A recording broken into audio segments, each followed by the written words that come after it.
Hello students, I am Sonali Kelkar and today we are going to do the revision of the 3 chapters, that is periodic table, magnetic effect of electric current, and the first topic of biology, that is life processes. Okay, so let's start today's session. Let's start with the MCQs first. This I have already discussed in my online session, but I want to discuss one more time the answers. Question number 1, atomic number of the elements sodium, magnesium, potassium and calcium are 11, 12, 19, 20 respectively. The elements have the largest atomic radius is, see, if you see the periodic table, in the periodic table you will find potassium and calcium in the same period, right? But potassium belongs to the group 1 and calcium belongs to the group 2, right? It belongs to the group 2, and we know that atomic radii, what happened to the atomic radii when you move from left to right in the periodic table? It decreases, okay, it decreases because they are on the same period. The period which potassium and calcium belongs to is 4. How we identify the period? We identify the period on the basis of electronic configuration. That is, potassium atomic number is 19. So the number of shells occupied by 19 electrons are 2, 8, 10, 8, 18 and 1. Okay, so if we see the number of shells are 4, so they belong to the periodic. So potassium belongs to the period 4. What about calcium? Calcium atomic number is 20. So 2, 8, 10, 8, 18 and plus 2, 20, right? So they belong to the same period, that is period 4. But what about the group? Calcium belongs to the group 2, and we know that if you move towards the left, atomic radii decreases, right?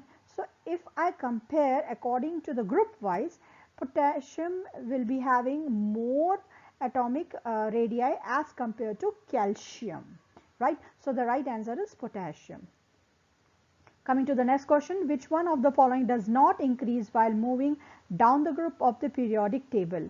Okay, down the group if I go, what doesn't increase?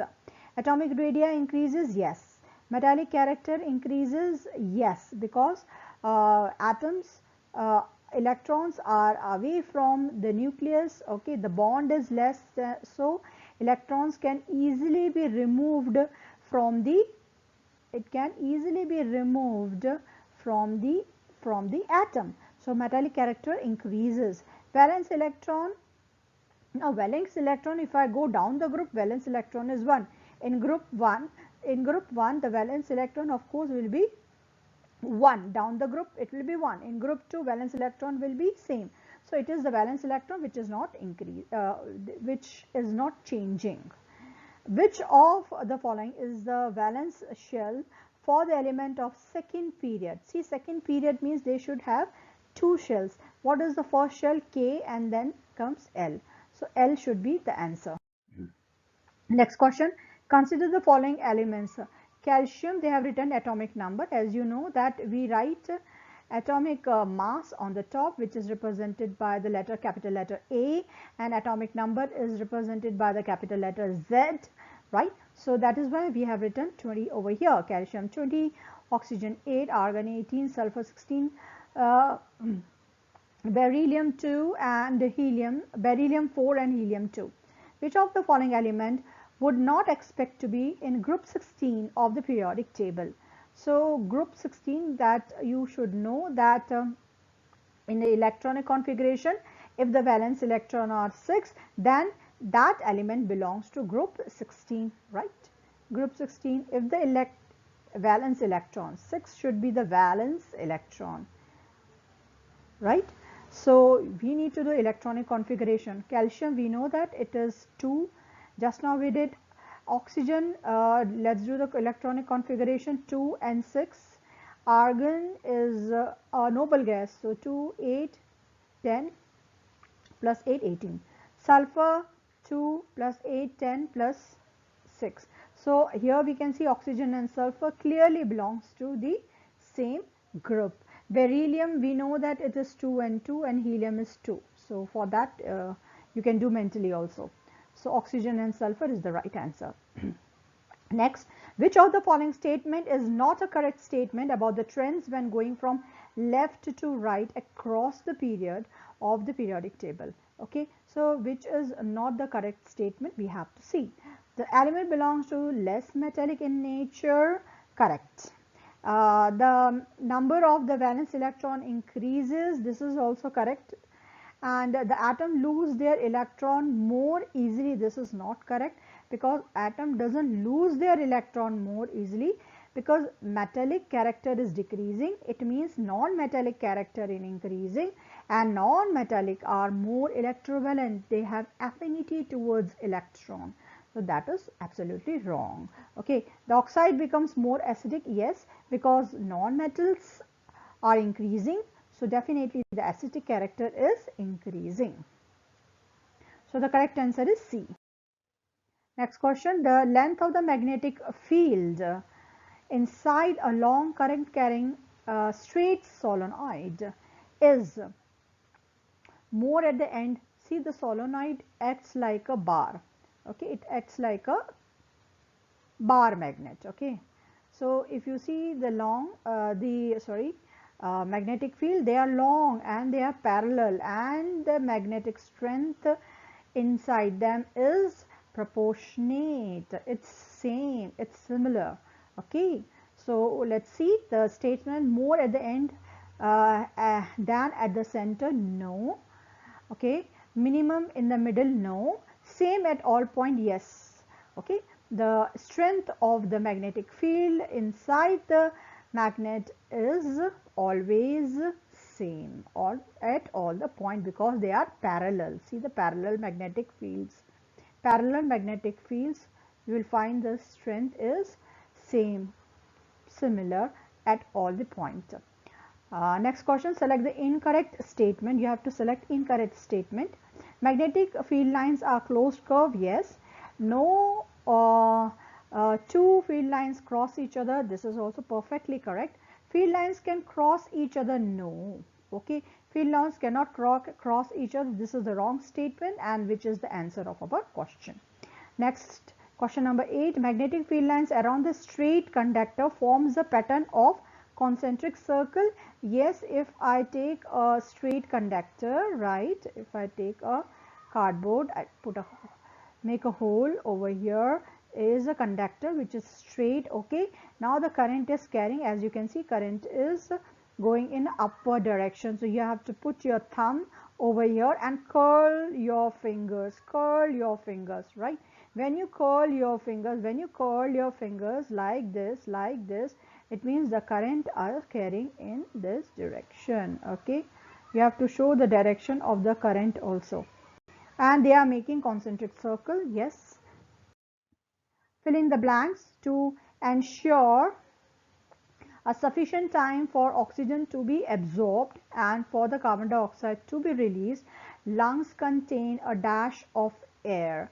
They contains a residual volume of air. Okay, this residual volume will ensure the sufficient time for the oxygen to be absorbed and carbon dioxide to be released. Then a respiratory pigment called, what should be the respiratory pigment, has high affinity for oxygen? Of course, it will be hemoglobin. The buildup of a dash during dash respiration is the cause of muscular cramp.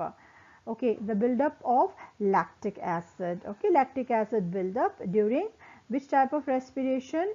Anaerobic respiration. And you find this respiration in animals, or you can say in human beings, right? When you work out and your muscles couldn't able to get enough oxygen, so in the scarcity of oxygen, this takes place. Okay, pancreatic juice contain trypsin for digesting. Pancreas contain enzymes which digest protein and lipase, remember. And next question, capillaries join together to form dash. that conveys the blood away from the organ or tissue. Okay, that convey blood. So it should be veins which takes blood away from the organ or tissue. Okay, so capillaries always join together to form veins. The major driving force for the water in xylem during daytime is transpirational pull. Okay, transpirational pull, because through the stomata, there are stomata uh, in leaves. Okay, in the underneath part of the leaf you will find stomata, right, and stomata opening are responsible for the transpirational pull. Okay, and due to this transpiration pull means here water is coming out from the stomata in a form of water vapor, water vapor.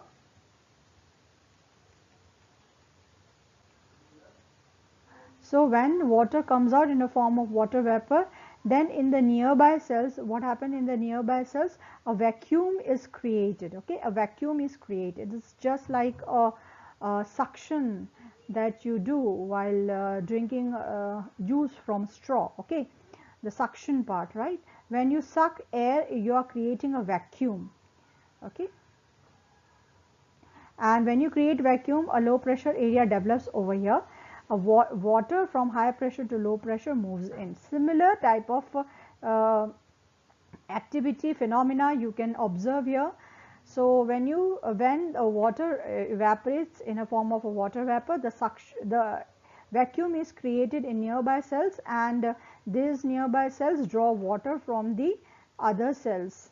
Okay, and this is how there is a continuous flow of water, and it moves out from the plant in a form of a water vapor, and because of this transpirational pull, the water is sucked up.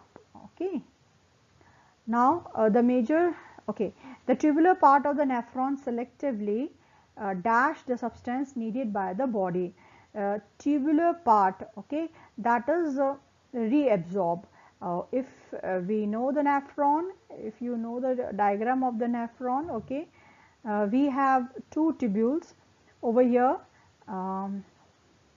It makes 2.5 turn, and this is proximal convoluted tubule, right, and which goes down makes Henle's tubule, right, and from here 1.5, this is distal convoluted tubule, and which collects the urine to collectively tubule, right.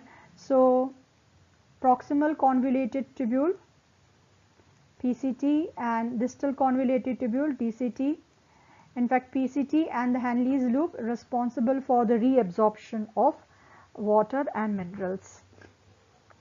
Then comes to the next. Plants store most of their waste in their membrane bound structure called vacuoles present in their cells. Match the column. Here, let's see the column number 1. Salivary amylase, lactic acid, cuticle, trypsin, heterotrophic potassium hydroxide KOH, lipase, filtration unit, and connective tissue. Okay, it's a very easy one. Salivary amylase, it is an enzyme present in the saliva. Okay, responsible for the responsible for the digestion of starch. So where is starch? So for the first one, F is the right answer, right? F. So starch is the right answer. Lactic acid, just now we have done. Lactic acid are produced in muscles, responsible for the cramp. So G is also done. Then cuticle. Okay, now cuticle is a thick layer present on the top of the leaves. Okay, and it's a waxing coating. Yes. E, it's responsible to protect the leaf from bacteria and even for more transpiration. Okay, it doesn't allow for the transpiration of water, too much loss of water. in a form of a transpiration involved in plants. Okay, trypsin is an enzyme. Okay, now trypsin is an enzyme where you find responsible for the protein digestion. So B is the answer for this. Heterotrophic, so what should be the heterotrophic? Cuscuta is a heterotrophic because Cuscuta is a plant which is parasite in nature. Okay, so H is heterotrophic. H is the right answer. Potassium hydroxides, we know that potassium hydroxide we have done in the experiment where carbon dioxide is necessary for photosynthesis. So definitely this answer is C for this. Lipase, as the word suggests, it acts on lipid. Lipid means they are fatty acid and glycerol. Okay, so J is also done. Then filtration unit, of course nephron is a filtration unit. And connective tissue, yeah, blood is a fluid connective tissue. Done. So we are done with everything. Potassium is also done, carbon dioxide is also done. Okay, so this is the right answer. You can check the answer. Coming to the next point, long answer type questions.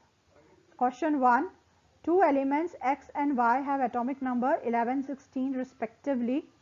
Write the electronic configuration of both. For 11, what should be the electronic configuration? 281, right? And what about the electronic configuration of 16? 288, right? So 281, definitely it will be sodium. 2816, it will be sulfur. Okay, which type of bond will they form? Okay, because one is highly electropositive, sodium is very electropositive, sulfur is quite electronegative because it is just besides the halogen group. So they will form both ionic and covalent bond, right? So you will find sodium and sulfur forms both ionic and covalent bond. Write the formula of the compound formed by their combination. So what can be the formula? Na2S. This is the formula of sodium sulfide. The valency of sulfide is 2 minus and sodium is 1 plus. So when you cross multiply, actually you have to avoid, while doing this, you have to avoid the negative positive sign. It's okay even if you write. So Na, this 2 will come below the sodium and sulfur, right? So S is sulfur, but in ionic form we call it sulfide. Coming to the next question, an element X which is yellow solid at room temperature shows catenation and allotropy. X forms two oxides which are also formed during the thermal decomposition of ferrous sulfur crystal. Now what is the formula of ferrous sulfur? FeSO4, right? And they are the major air pollutants. So major air pollutant definitely going to help you out to identify the element X. Identify the element X, definitely it has to be sulfur. Okay, and write the electron configuration of X. Just now we did 286 because atomic number is 16. So 286, and then balance chemical equation, ferrous oxide, ferrous sulfur, ferrous sulfate. When you heat, you will get ferrous oxide, sulfur dioxide, and sulfur trioxide. And if you see, it's balanced. Okay, fire iron 2 here, iron 2 here. Sulfur is 2 over here. Sulfur is 2 here also. Oxygen, if you see, it's 4 into 2, 8. So if you see oxygen 3 plus 3, 6 plus 2, 8. So it is balanced. Now what would be the nature, acidic or basic, of oxide form? It will be acidic oxide. We note that SO2, sulfur dioxide, when mixed with water, it gives you sulfurous acid and sulfuric acid respectively, SO2 and SO3, right? So it gives you sulfurous and sulfuric acid. which is definitely an acidic in nature, which is acid also definitely. Can you locate the position of the element in modern periodic table? So sulfur, you see the number of shells K, L, M. So 3 shells, that means the period will be third period, right? And look at the valence electron. Valence electron is 8,6. Valence electron is 6. So you just add 10 to 6 and the group is 16. So the group 16, okay, and the period third. Coming to the next question, draw a well-labeled diagram of stomata. Very important question. These two functions of stomata. So here is the diagram of stomata. You have to show the guard cells, right? You have to show the stomatal pore, and you can see the chloroplast. You can show the chloroplast and the two guard cells, right? In the first case, the guard cells are bulged out, so the stomatal pore is open. In the other case, the guard cells are flaccid in nature, they have lost water, and you will see the stomatal pore is almost closed. I won't say completely closed because it is never completely closed, okay. Next, the function of stomata are now definitely it is very responsible for the exchange of gases. Now what gases are exchanged? Carbon dioxide, right? Carbon dioxide is taken in, right, for the process of photosynthesis, and during night time, this is daytime, and during night time what happens? Carbon dioxide is thrown out, right? During night time, carbon dioxide is thrown out. From where does this carbon dioxide come from? Night time. This carbon dioxide comes from the process of respiration. Respiration is a process which always takes place in all the cells of any organism, because respiration gives us energy, right? So definitely, so exchange of carbon dioxide and oxygen. Oxygen is thrown out during the daytime. Oxygen is throwing out. Oxygen goes out daytime, and it is taken in during the night time, okay. Right, now help in the transport of water, mineral and food material in plant by transpiration. So we have just explained you the transpirational pull. So with the help of transpiration pull, or through the process of transpirational pull, the mineral and food materials are transported. Transpiration occurs through stomata on leaves, helps in cooling of leaf surface. This is also important. Sorry. What are the adaptation of leaf for photosynthesis? Right, leaves have expand portion to provide large surface area. If you see the leaves of peepal tree, they have large surface area, right? So this large surface area helps in the photosynthesis, or it increases the efficiency of photosynthesis. Leaves are arranged at right angle, right? They are arranged almost at right angle, so they are maximum exposed to the sunlight. Extensive network of vein, you will see network of vein, and you call veinlets also extensive network, okay. This helps in quick transport of substance in leaves. Then easy gaseous exchange facilitated by the presence of stomata. Under the leaf you will find stomata, which will help for the transpiration and gaseous exchange. Then we have chloroplast, of course a very important pigment which is responsible for the photosynthesis. Here describe an activity to show the magnetic field line produced when the current passed through a circular coil. Now whenever you get such type of question, remember that you have to write in a proper manner. So, that is, you have to write aim and the procedure and observation and conclusion, okay. So, and you have to support your answer with the help of a diagram, because it's a 5-marker question. Even if it comes for 3-marker, you need to support the answer with the diagram, okay. Over here, as you can see, this is a positive point, so my current is going in this manner, right. So this has gone here to the loop, okay. If I complete the loop, the current is going in this way. Okay, just cut a small part of it, just cut a small part of it. I'll cut a small part of loop so that I can make it a straight. Okay, I can just give a straight look of this loop. And now by using the Maxwell's right hand thumb, you have to show the magnetic lines, right? So if you show the magnetic line and if you turn the finger around, you will find the lines are going inside the loop, right? So you are seeing that they are going inside the loop. Okay, and then it's coming down over here. Again, flow of the current is going down. Use the right hand thumb rule. Okay, the thumb is to be positioned down, the thumb should be positioned down, right?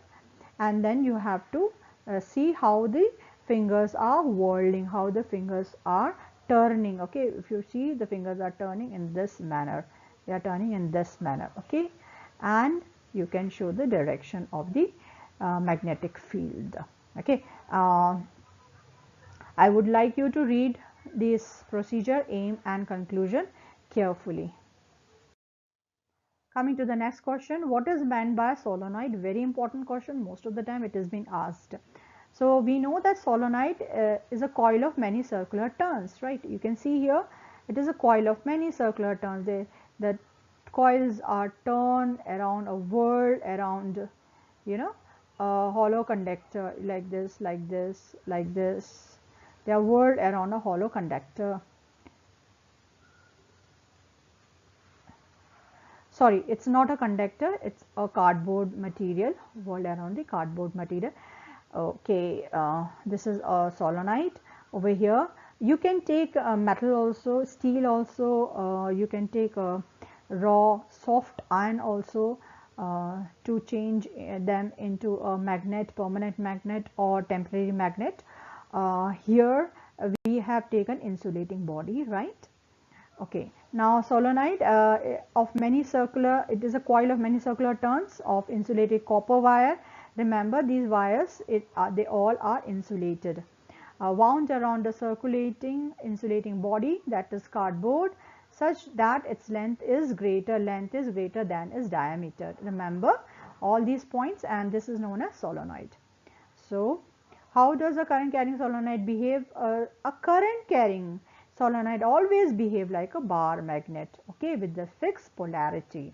That means it must be having some point must be south and some point must be north. Okay, that you have to find out with the help of the right hand thumb rule, right? And north and south pole at its end, it acquires the directive and attractive property similar to the bar magnet, so it behaves like a bar magnet. Now what are the uses?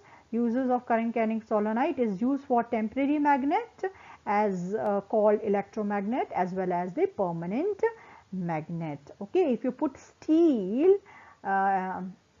instead of insulating body, you will find that steel will easily become a permanent magnet. Look at the question number 8. Very important. You need a lot of attention to understand this question, and it needs a lot of visualization.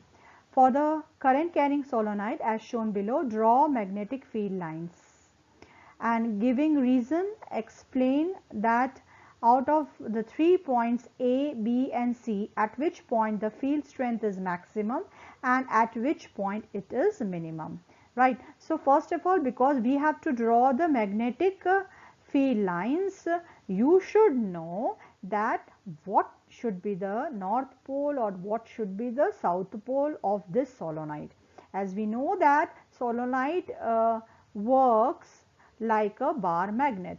So when we know that when we have to draw a magnetic line around the bar magnet, I should know what is the south and north pole, because we know that magnetic lines emerges from the north pole and merges to the south pole, right?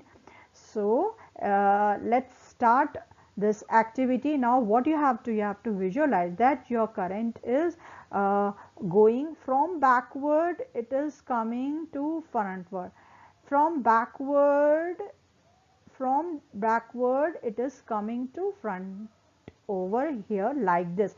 Now you rotate your finger from backward and come to the front. For this you need to stand little tilted, stand over here,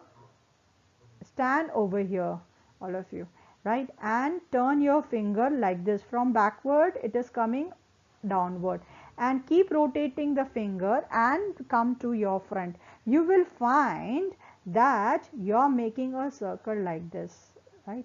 You are making a circle like this. This circle is making like this. Okay, so the your current is flowing from right to the left. The current is flowing from right to the left. So which type of this right to left, which type of this flow?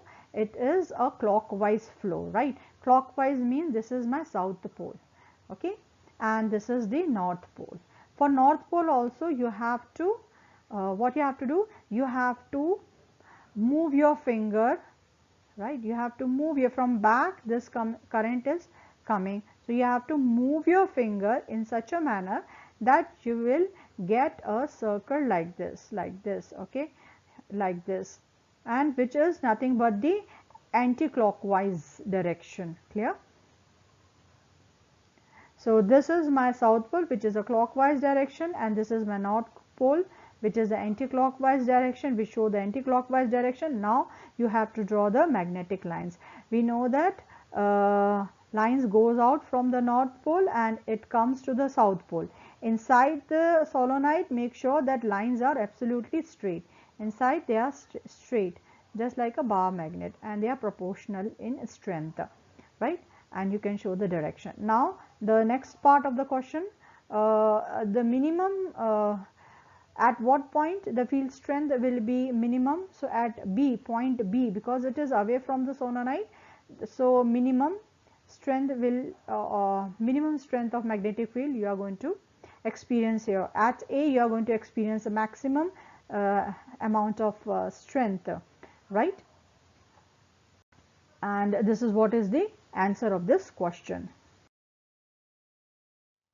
Practice today's topic, children. Thank you so much.